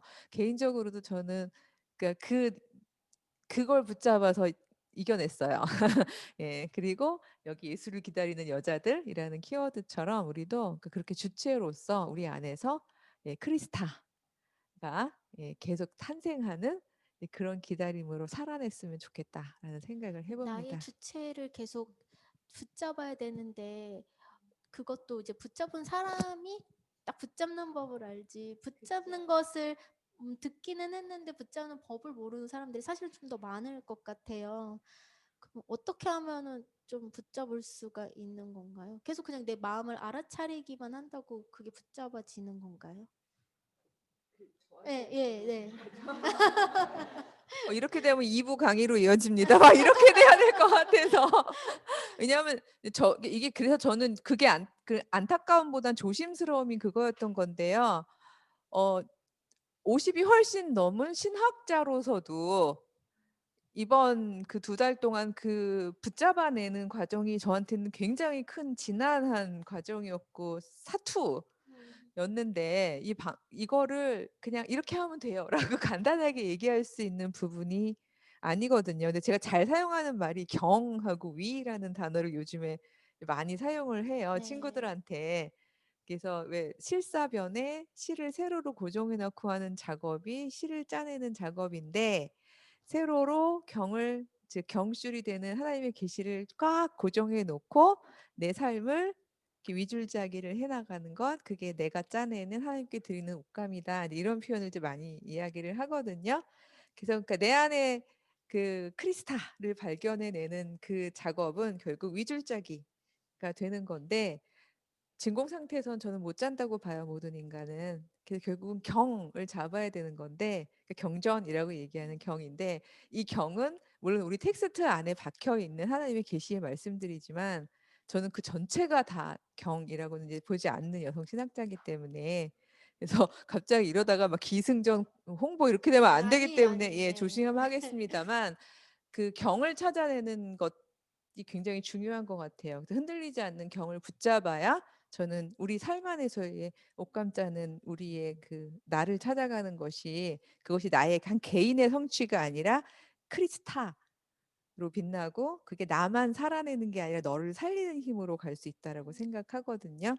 그래서 제가 살아내고 살려내자라는 모토를 얻어내는데 한 30년쯤 걸린 것 같아요. 그러니까 저는 조금 조바심 안 가지셨으면 좋겠어요. 우리 친구들이 아직 어리다면 예, 왜냐하면 하나님 꼭 붙잡고 내 삶 안에서 희망 얘기해 주셨잖아요. 그 희자가 성기다라는 뜻이잖아요. 촘촘하지 않은. 그래서 쑥쑥 빠져나가 손가락 사이로 빠져나갈 수도 있을 것 같은. 그러나 소망을 버리지 않는 그러니까 그 과정이 오래 지속되면서 결국 무엇이 경줄인지 알게 될 것 같고 그 안에서 나는 포기하지 않고 나만의 옷감을 짜내지 않을까? 예, 그런 네. 생각이 듭니다. 네. 예. 오래 기다렸습니다. 예, 박 교수님. 이미 다 박사님 말씀하신 것 말씀해 주세요. 같아서 무슨 얘기를 더 해야 되나 한참 고민하고 있었는데요. 그 사실 지금도 답답하고 폭력에 노출되고 성폭력 위협 속에 있거나 당한 아픔 속에 있는 그런 사람 상태 속에서는 희망이 있을까? 내 앞에 과연 더 좋아질 일이 있을까? 이런 생각들을 우리가 하고 할 것 같고 종종 저도 가끔 해요. 요즘 상황도 보면 도대체 참 지난하다, 어렵다 이제 이런 생각들도 많이 하고 쉽게 오지 않는 시간들에 대해서 너무 조바심 내기도 하고 힘들기도 하고 포기할까? 그만둘까? 이제 이런 생각도 하게 돼요. 우리 마음 속에 우리 마음이 그렇게 단단하거나 그렇게 뭐랄까 굳건한 믿음 위에 반석 위에 딱 서 있는 믿음이 아니기 때문에 그런 과정들을 다 겪는데 그런 과정들이 다 우리의 신앙을 뭐라 그럴까요? 그런 과정들 지난한 과정 그렇게 아픔을 겪는 과정 풍랑을 겪는 과정을 통해서 우리가 또 하나님을 계속 바라보게 되는 것 같아요. 그 과정이 하나님을 기다리게 되고 하나님의 도우심을 구하게 되고 그러다가 때때로 만나기도 하고 그런 그 만남 속에서 너무 기뻐서 그 또 만남을 가지고 또 그 다음에 발걸음을 옮기기도 하는 것 같습니다. 그러니까 아픔은 아픔대로 슬픔은 슬픔대로 기쁨은 기쁨대로 느끼면서 겪으면서 그냥 하루하루 살아가면서 저는 그 대림절 예수님의 오심을 기다리고 지금 오신 예수님을 또 만나기도 하고 놓쳤으면 또 기다리기도 하면서 그렇게 살아가는 게 저희들의 걸음걸임이 아닐까 하는 생각을 하면서 저는 저희 대림절에 기다리는 여인의 마음을 그렇게 표현을 해봤습니다. 네, 감사합니다. 저희 질문이 3개 정도 들어왔는데요. 먼저 구 교수님 긴장 좀 하셔야 될 것 같은데 이 채팅 질문을 제 식으로 해석하면 안 될 것 같아서 그냥 적으신 텍스트 그대로 제가 읽어드리겠습니다. 좀 감정 실어볼게요. 구미정 교수님이 성적 역동성을 얘기하시면서 남목사에 대해 여성도가 섹슈얼하게 보게 되기도 한다고 얘기하셨던 게 맞나요? 저는 그런 얘기를 너무 많이 들었어요. 사실은 교회 안에서. 그러니까 목사님으로부터도 들었고 그 다음에 성도들에게서도 들었어요. 그러니까 남편의 대리처럼 느껴진다는 거죠. 그러니까 그거를 하지 말라고 제가 말씀드린 거지 그게 옳다고 말씀드린 게 아니에요. 예, 그러면 맞다면 네네. 끝난 것이 아닙니다. 네네. 여러 개로 올리셔서 제가 좀 더 명확하게 좀 답을 드리고 싶어서 잘랐는데요. 이런 성적 역동성이 남목사, 여성도 간에 이루어진다면 여자의 적은 여자라는 구도가 발생하는 것은 아닌가요? 아니 그래갖고 그때 NCC에서 희년 이런 운동을 하면서 그 교회 여성 몇 개 교단 여성들 50대 이상 설문조사를 한 적이 있어요. 그래서 네. 제가 양성평등 의식에 대해서 그 조사지 나온 걸 보고 분석하는 작업을 했는데 거기에 여러 질문들이 있어요. 뭐 하나님께서는 뭐 저기 남자와 여자를 형상으로 창조하셨다는 거에 어떻게 생각하십니까? 막 이제 이런 것들을 항목을 체크하는 거예요. 이런 거는 나름 오리엔테이션이 잘 돼 있어요. 문제는 부목사로 여성을 뽑는 거에 대해서 어떻게 생각하십니까? 이건 거의 다 오케이예요. 근데 이제 담임 목사를 여성으로 할 때는 어떻게 하시겠습니까? 근데 이건 거의 다 안 된다고 나오는 거예요. 그러면 이거는 여성의 적은 여성이냐? 이렇게만 또 볼 수는 없는 거예요. 왜냐하면은 본 적이 없는 거예요. 여자가 담임 목사가 돼서 그 남자 막 분목사들이나 남자 주로 당회원들은 거의 다 남자 장로님들인데 그런 거를 같이 하는 모습을 역사상 본 적이 별로 없는 거예요. 그러면 저기 여자가 담임 목사일 때는 괜찮냐? 이것도 또 어려운 게 우리가 박근혜 대통령을 봤잖아요. 여자가 대통령이었으니까 세상이 바뀌었냐? 그래서 사실은 여자 남자 문제는 아닌 것 같고 정말 참을 가려내는 역할들을 서로 잘 해야겠죠. 예, 간단한 얘기는 아닙니다. 근데 이제 그렇게 우리가 많은 신화들이 있죠. 여성의 적은 여자다. 고부 갈등 이런 건 다 사회적 신화죠. 이거는 사회에서 권력을 가지고 현상 유지를 하고자 했던 세력들이 남자들끼리 뭉치면 을이고요. 여자들끼리 뭉치면 접시 깨진다 그러잖아요. 그래서 여성 연대를 가로막았었죠. 그래서 우리가 어떤 것이 신화고 어떤 것이 팩트인가를 분별할 줄 아는 안목도 굉장히 필요한 것 같아요. 또 세 번째. 끝난 줄 아셨죠? 예. 그래서 이거는 이제 구 교수님이 얘기해 주시고 뭐 박 교수님도 얘기해 주셔도 좋을 것 같은데요. 구약 성서 성폭력 사건에서 여성 보호자가 없다는 것, 즉 여성 연대가 없었다는 것을 알게 되었는데 성서에서 여성 연대의 이야기가 있나요? 네, 있어요. 룻기. 룻기. 네, 룻기는 확실하게 여성 연대예요. 왜냐하면은 룻하고 나오미는 서로 간에 서로가 서로를 사랑하고 서로를 의지하고 서로의 안위를 위해서 애써준 인물들이거든요. 그걸 그냥 며느리가 시어머니한테 잘했다 이런 개념이 아니라 시어머니는 며느리를 위해서 며느리는 시어머니를 위해서 둘이 하나의 인간으로서 서로 동질감을 갖고 서로를 위해서 애써준 그게 있어요. 죄송해요. 왜요? 잠깐만요. 네. 말씀하시는데 아니 계속 말씀하세요. 예. 집안 봉성을. 네, 지원 방송 뺐습니다. 죄송합니다. 예, 그런 그 여성 동맹이 있고요. 또 하나는 그 그러니까 입다의 딸. 맞아요. 예, 입다의 딸 친구들. 거기가 이제 같이 울어주고, 그러니까 죽음을 애도하고 그 죽음 이후에도 그 죽음을 기억하고 계속해서 같이 울면서 그 계속 기억하고 추도하면서 입다의 딸이 얼마나 폭력적인 상황에서 죽었는가를 계속 리마인드 시켜주는 역할을 해요. 그러니까 입다 딸이 얼마나 폭력적으로 죽었는가에 대해서 계속 드러내면서 입다의 폭력성과 그 사회의 가부장성, 남성 중심적인 사회를 드러내는 역할들을 하는 게 있어요. 나흘 동안 애곡한 나흘 거죠. 동안 저는 애곡하죠. 그래서 2달 산에 들어갔을 때 예. 분명히 애곡의 노래를 지었을 것 같아요. 예, 그래서 제가 요즘에 젊은 여학생들 만나고 다닐 때마다 노래를 지어보자. 예, 좋은 가사를 다오. 막 제가 작곡가를 하나 지금 섭외 중이거든요. 그래서 노래를 다오 막 입다의 이러고 딸. 입다의 딸과 친구들이 2달 동안 산에서 만들었을 노래. 예, 그러니까 그래서 그들이 예. 무슨 얘기를 했겠어요? 뭐 좋은 얘기만 했겠어요. 그 아버지 앞에서는 이 서원을 이루십시오 이렇게 얘기를 했겠지만 여자들끼리 모여가지고 결혼도 못 해보고 아버지 때문에 죽게 생겼다고 이제 그런 얘기들을 해가면서 5만 가지 얘기들을 다 했고 슬퍼하고 울다가 했겠죠. 그러니까 여성 연대가 있었고 그렇기 때문에 입다의 딸이 어떻게 보면은 의연하게 죽을 수 있었고 그 죽음이 우리에게까지 전달될 수 있었던 것도 그 여성들 같이 울어준 여성들의 매번 같이 울어줬던 여성들의 이야기가 전승되면서 입다의 딸의 이야기가 우리에게까지 전해졌다고 생각을 하니까 상당히 강력한 연대라고 할 수 있어요. 그러니까 그 고부간에도 연대이고요.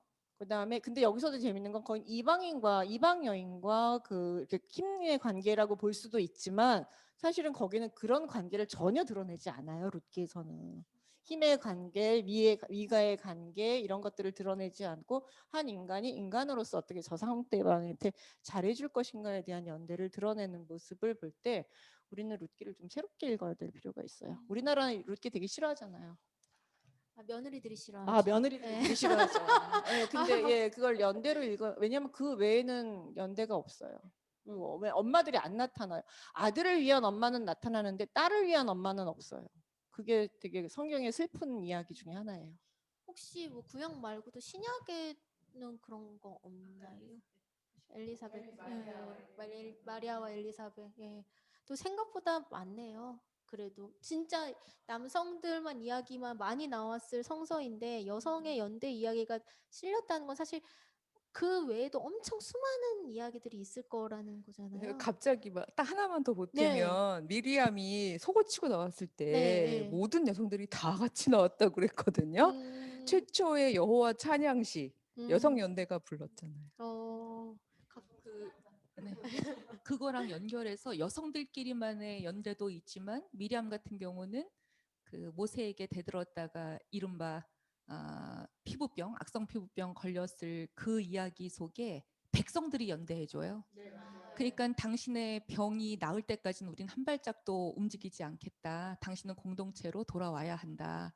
그래서 자가격리 풀릴 때까지 연대에서 한꺼번에 예, 진을 그, 또 예. 가주는 그런 아름다운 또 연대도 있죠. 네. 한 번도 그 백성들은 미리암을 나의 지도자가 아니라고 생각해 본 적이 없어요. 그러니까는 나중에 보면은 미가서에서도 3명의 지도자라고 할 때 딱 나와요. 모세, 미리암, 아론. 딱 이렇게 3명 꽂거든요. 그러니까 그건 이스라엘 전승에서는 3명이 뛰어난 지도자인데 우리나라는 미리암 깎아내리라고 좀 바빴던 역사가 있죠. 아픈 역사가. 네. 이제 또 다른 질문을 좀 드리겠습니다. 수천 년 가부장적 이건 구 교수님한테 온 게 아니고요. 우리 모든 우리 박사님들에게 온 질문입니다. 수천 년 가부장적 시스템은 우리 세대에서는 끝나지 않을 텐데 다음 세대를 위해 이것만은 나의 세대에서 끝내거나 이것만은 그렇지 않기 위해 마련하고 싶은 것이 있나요? 농개처럼 끌고.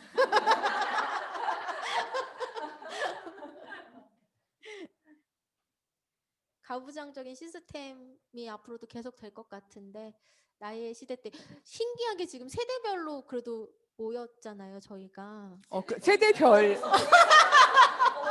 아니 나름 앞 숫자가 다르면 좀 다른 세대 아닌가요? 아니, 10년이면 강산도 아니 넷은 같아요. 넷은 넷은 같아요. 죄송합니다. 죄송합니다. 너무 사전 지식이 없었습니다. 아니 뭐 너무 여신 컨셉으로 하고. 머리띠가 오늘 너무. 그렇죠. 아니 그 요즘에 며느라기라는 웹툰이 또 이제 그 카카오 TV에서 또 이 극화되면서 이제 30대 후반, 40대 초반의 여성들에게 굉장히 공감을 갖고 있어요. 그래서 아마 거기가 마지노선인 것 같아요. 그 말하자면 그 가부장적인 제도의 관성이 고부간에 남아 있고 그거를 착한 여자 아까 얘기하셨던 나이스한 여자로서 어디까지 우리가 버텨낼 것인가라는 부분을 그 고민하게 되는 이제 그 지점인데 또 비혼주의자 말이야.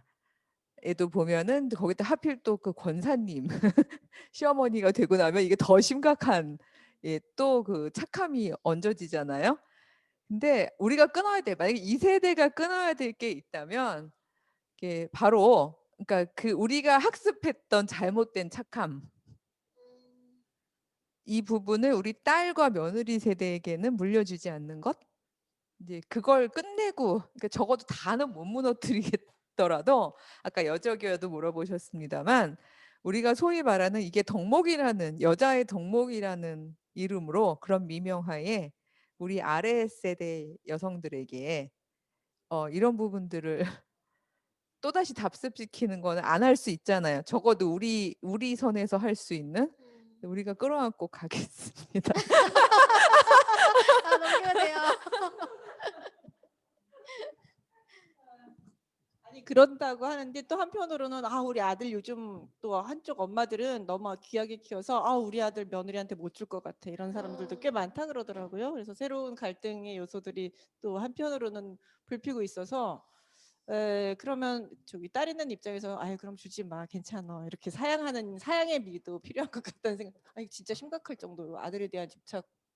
그러니까 우리 마음속에 그 가지고 있는 그런 남성의 아들에 대한 사상들을 버리지 않는 한 참 쉽지 않을 거라는 생각을 가져요. 그러니까 우리가 끊어야 될 것은 우리 안에 알게 모르게 가지고 있는 그 남아 선호 사상, 아들에 대한 생각들, 남성 중심으로 구성되어 있는 모든 어떤 사고 방식들을 언어로서 하나하나 바꿔 나가고 남성과 여성이 함께 공존할 수 있는 세상으로 만들어주는 언어들을 자꾸 바꿔주는 그런 연습들이 많이 필요한 것 같아요. 그래서 저 그리고 원래 이거 질문 있었는데 못했던 건데 이 성차별이 되는 단어들이 있다면 그것을 성평등적인 언어로 바꾼다면은 그 사용했던 말들 성차별적인 말을 성평등 언어로 바꾸면 어떤 말로 바꾸는 것들이 좀 좋을까요? 이런 질문을 하려고 했었거든요. 성부, 성자, 성령 제일 많이 얘기하시던데.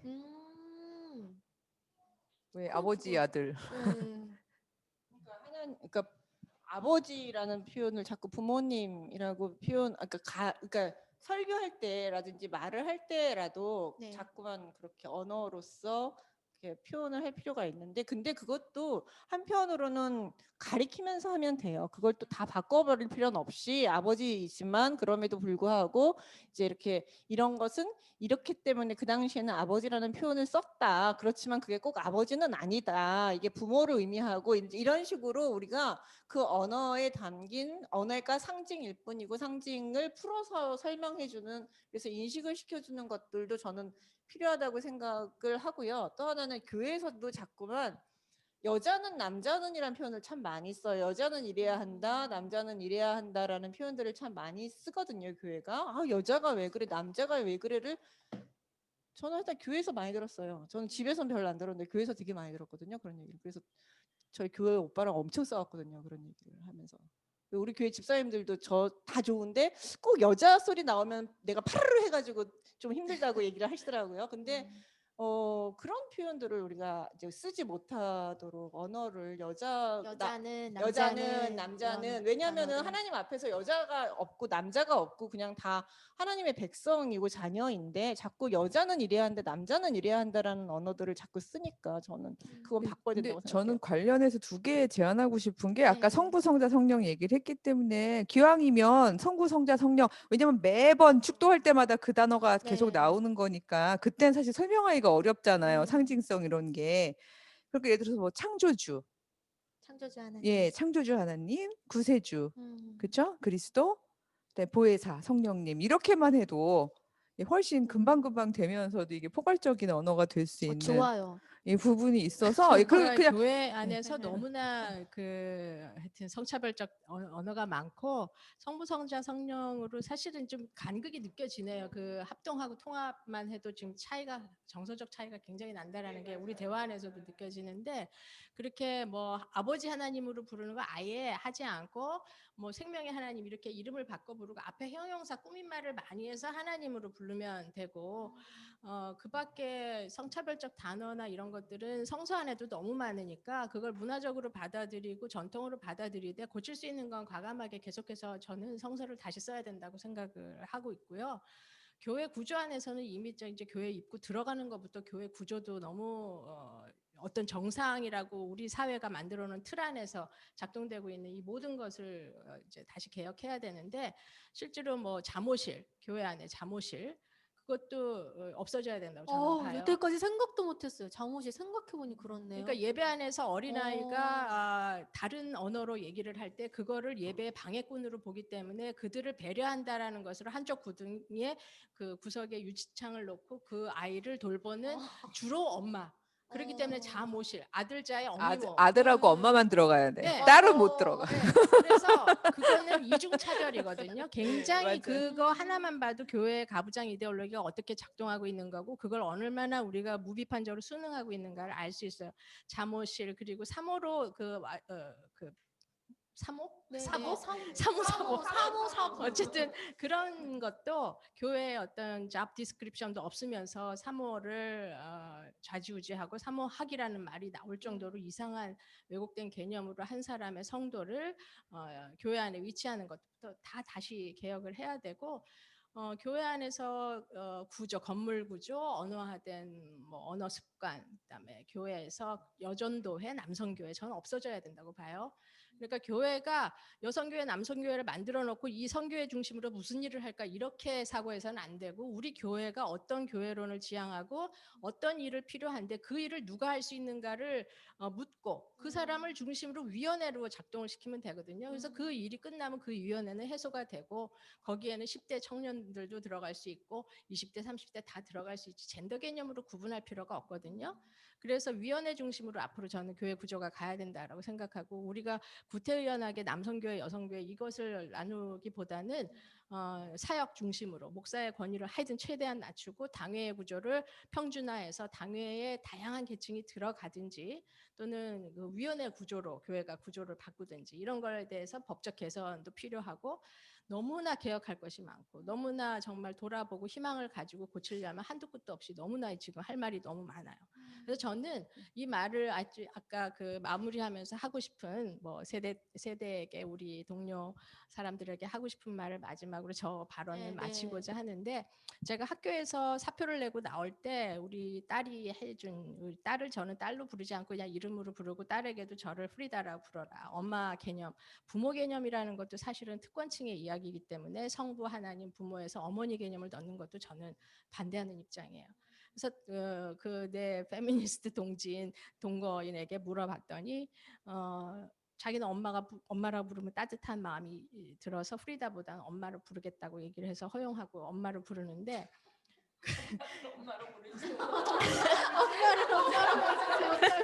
그러니까 엄마와 딸의 위계를 용어로 극복하고 싶었던 거죠. 그러나 합의를 해서 모든 것을 의심해서 다시 구조화해서 해야 되기 때문에 해체한 다음에 다시 얻은 엄마예요. 그래서 그 엄마가 이제 그 학교를 그만둘 때 어떻게 생각하냐 그랬더니 엄마 우리의 인생이 그렇게 길지 않다. 엄마의 일을 협력하지도 않고 감사하는 사람들하고 살 만큼 우리의 인생이 길지도 않고 엄마의 인격이 하찮은 인격이 아니지 않다. 그래서 나와서 엄마하고 협력하고 엄마의 일을 고마워하는 사람들하고 살아. 나처럼 살아 이렇게 이제 우리 딸이 얘기를 해서 제가 그 한마디에 여성 다음 세대 어떤 후배 청년의 말이라고 귀담아 들으면서 새로운 꿈을 꿔요. 그러니까 희망을 가지는 게 뭘 단절하고 부수고 이것도 중요한 시대가 있었고 이제는 우리가 모든 관계에 있어서 새로운 관계를 가질 수 있는 내 안에 내면의 힘이 있다.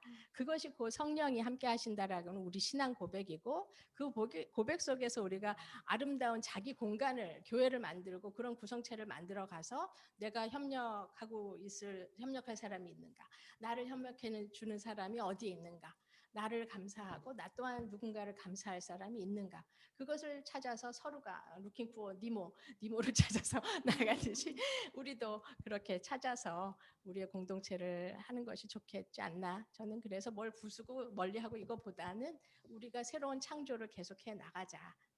그렇게 말해주고 싶어요. 그런 일이 있을 때 제발 저도 끼워주세요. 너무 감사합니다, 프리다님. 이게 우리가 교회가 작으니까 너무 감사한 게 죄를 덜 지은 것 같아요. 저는 잠옷을 처음 들었어요. 우리 교회는 있지도 않아요. 있을 수가 없고요. 여성교회, 남성교회 없어요. 그러니까 작아져야 돼. 그래서 각자 하고 싶은 거대로 나눔 봉사부, 뭐 예배부는 초 같은 거 준비하고 막 이런 걸 하는 거죠.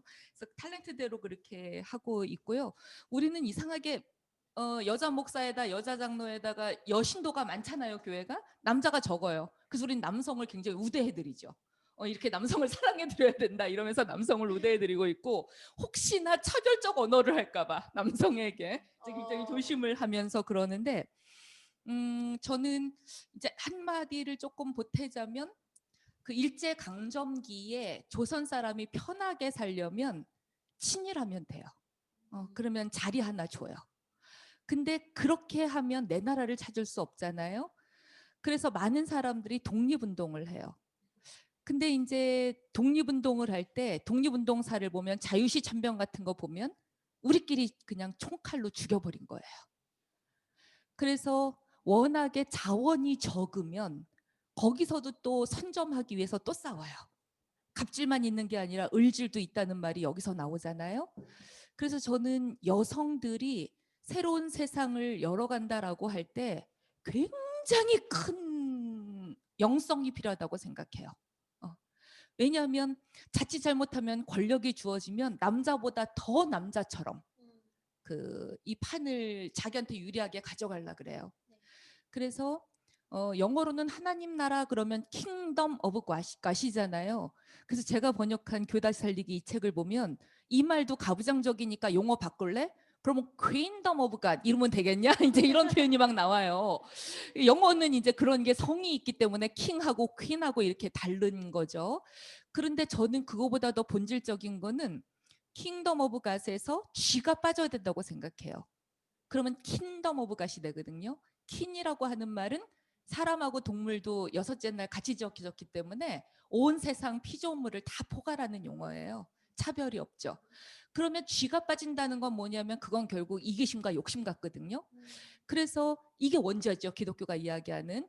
그러면 결국 그게 목회 자리가 됐든 뭐가 됐든 내 안에 이기적인 욕심이 있느냐. 이게 이제 참과 거짓을 가르는 그 본질인 것 같은데요. 그 너무 이제 저처럼 하라는 뜻은 전혀 아닙니다. 저는 운이 좋았는지 제가 어느 교회 막 일어서내고 이런 적이 없어요.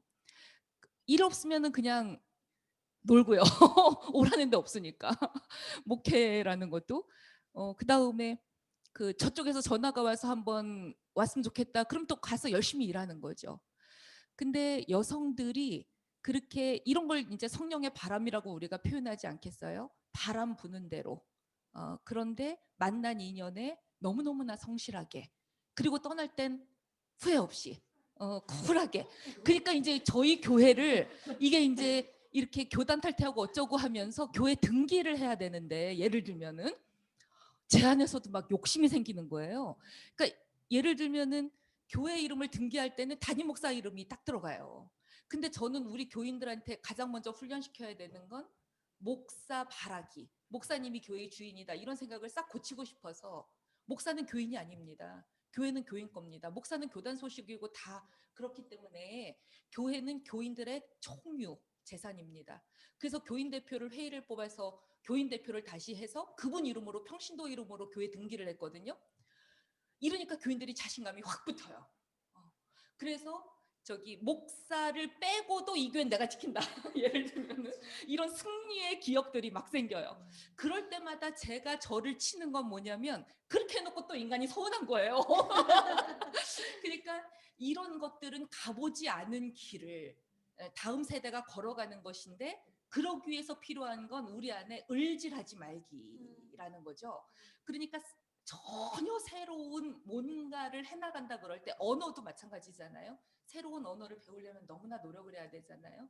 그러니까 이런 것들부터 한번 모든 것은 어떤 정답이 없는 상태로 그러나 판은 열려 있고 뭐든지 하면은 실험하면 다 될 수도 있겠다. 이런 마음으로 한번 해보면 저는 부딪히고 깨지고 쫓겨나더라도 피를 흘리더라도 그래도 그 성령의 바람에 따른 뭔가 나오지 않을까 이런 또 희망을 가져봅니다. 네. 또 질문이 2개 정도 더 있는데요. 예, 일단은 나머지 하나는 이겁니다.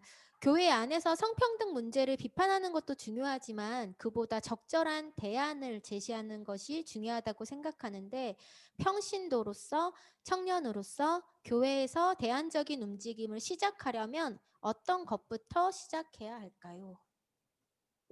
뭐 여러 가지가 있을 것 같은데, 그러니까 저는 이미 하나를 말씀을 드렸었는데 그래도 혹시 강의에서 예, 또, 근데 예. 그게 뭐냐하면 청년들이 제도를 갑자기 바꾸기는 되게 어려워요. 네. 왜냐하면 모든 게 절차라는 게 있고 그 n분의 1의 투표를 하시는 분들은 다 어른이기 때문에 어른 남자 이게 되게 힘든데 제가 이제 실리에를 하나 들어줬었거든요. 이강할 때. 근데 그게 뭔가 하면 그 목사님의 설교를 모니터링을 해서 계속 이메일로 그 알려드리는 작업을 하는 거를 실제로 한 자매들이 있다고 말씀을 드렸었는데 이때 파괴적으로 한 게 아니라 굉장히 건설적으로 얘기하면서 얘기를 6개월을 지속을 했더니 그 얘기했었죠. 그래서 점점 목사님의 언어가 바뀌더라는. 왜냐하면 이제 자꾸 이제 목사님이 듣는 거를 들어가면서 하다못해 예, 악한 불의한 재판장도 예, 생각을 바꿀 텐데. 그러니까 이제 그런 식으로 계속 건설적으로 설교를 만들어가는 방법을 선택했던 자매들이 있었어요. 네. 근데 저는 요즘 같이 그 줌에서 왜 이거 클릭하는 얘기도 해주셨지만 어떤 면에서 불편한 점들도 많이 있지만 내가 n분의 1의 언앤어프를 조정할 수 있는 권한도 이런 이제 디지털 세대들은 갖고 있는 것 같아요. 그래서 이메일을 보낼 권한은 나한테 이미 있는 거잖아요. 그만큼의 힘은. 그렇죠. 예, 그래서 그런 힘을 활용해서 예, 또 담임 목사님 계속해서 안 보시면 제가 매일 보내는데 왜 안 보세요? 예, 라고 하면 또 그리고 이게 또 하나가 되고 둘이 보시니까. 되고 연대를 해서 또 만약에 여러 사람들이 하게 되고 이럴 음. 경우에는 예, 계속해서 그 아니 갑자기 이 얘기하면 너무 세대 차이가 날까? 예, 왜요? 코끼리를 바늘로 우리가 찔러서 한 번에 죽일 수는 없지만 죽을 때까지 찌를 수는 있잖아요. 예, 그러니까 너무 세대가 확 드러나는 농담을 해서 죄송합니다. 그러니까 죽을 때까지 제가 평신도로서 제가 이제 저희 교회 집사라 그랬잖아요. 저희 목사님이 연달아 2번을 그 약간 성차별적 설교를 하셨어요. 제가 첫 번째 설교에 쫓아가가지고 목사님 설교를 그렇게 하시면 어떡합니까? 너무 성차별적 설교입니다라고 제가 참지 못하고 말씀을 드린 적이 있어요.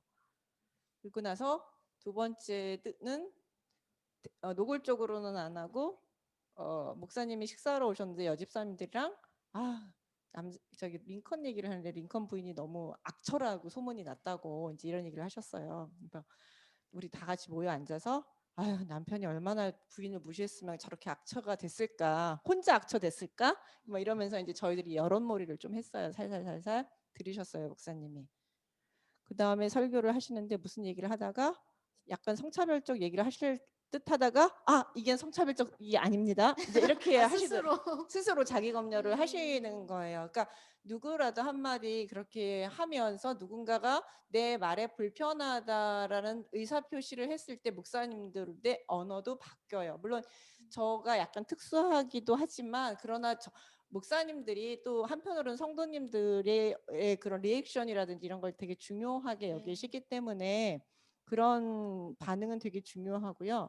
또 하나는 이제 우리 교회 그러니까 제가 말고 저 다른 교회에서 보니까 그 같이 페미니즘 공부를 하더라고요. 성경적 페미니즘 공부도 같이 하고 자기네들끼리 세미나도 하고 그러다가 자기네들끼리 하다가 부목사님한테 부목사님 저희 이렇게 같이 세미나 하는데 강사님도 불러서 같이 저희 공부도 좀 하고 싶다 이렇게 하면서 자기네들이 자발적으로 공부도 할 수 있게 해달라고 요청도 거기 좀 규모가 컸거든요. 요청도 하고 적극적으로 나서고 그러니까 이제 남자 청년들이 처음에는 그거에 대해서 반발하고 뭐 이제 꼴페미님 어쩌고 저쩌고 얘기하다가 부목사님이 허락하셔서 제가 가서 강의도 하고 또 이제 서로 간에 토론도 하고 이렇게 하다 보니까 그런 청년들의 반감도 많이 사라지고 서로 간에 이게 이런 거였구나 내가 그러면서 그 강의를 들으면서 부목사님도 내가 조심해야겠다 우리 여자 청년들이 이런 생각을 하고 있는 줄 몰랐다 그러면서 조심해야겠다 우리가